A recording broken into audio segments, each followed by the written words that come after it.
Azkenean erabaki dugu gaur biltzea lagun eta senideak, ia 6 urte beteko direlako Jon desagertu zela. 2009ko apirilaren 18an tren bat hartu zuenetik Baionan, ez gendulako ezer jakin, 1000 urte bete gero arte. Lehenengo maiatzaren 15an hiltzela jakin genuen, eta bere gorpua agertu zen 1000 urte bete geroago Tolosako ospitaleko gorputegian. Bilaketa ugari genitun, garai hortan zehar, area joan ginen, argazkia, galdeketa ospitaletan, kartelak jarri, tren geltokietan, eta urte bete hortan ez genuen ezer jakin, gorpua agertu zen arte.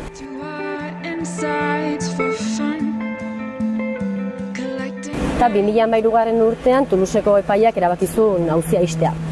Ikusten bazituela irregularitate batzuk, baina etzela jarraitzeko moduko eta itxin batzula auzia. Eta guri, beti izan ditugu susmoak, gertatu izan ziteken Jonekin, baina gainea jakin da epaile batek ere irregularidadeak ikusten ditula, susmortan jarraitzeak suposatzen dugu. Eta gero erabaki zen izan zen hori itxita, estatu frantsesari eskatzea erantzunkizun zibila.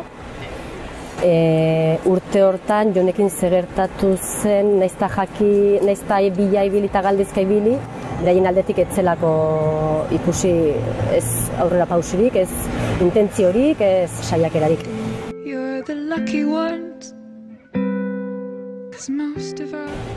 Eta orain ere eskatzen dioguna da estatuari erantzunkizuna, horren erantzunkizuna. Urte bete hortan, desagertu zenetik eta gorputegian agertu zen arteko erantzunkizuna. Toulousen eskatu zen, eta ikusi da baietz, igual irregularitate batzu badaudela, eta Parisera goaz. Parisen bista bat egingo da, apirilaren batean, eta bista hortan, izango dela 20 minutuko bista bat, epaile batek erabaki beharko du auziarekin jarraitu, ala betirako itxi.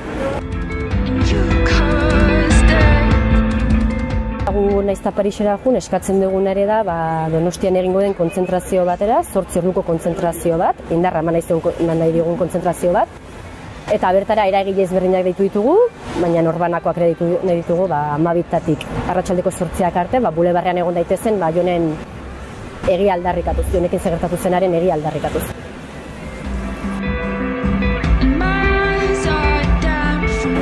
Eta guk eskatzen duguna da egia.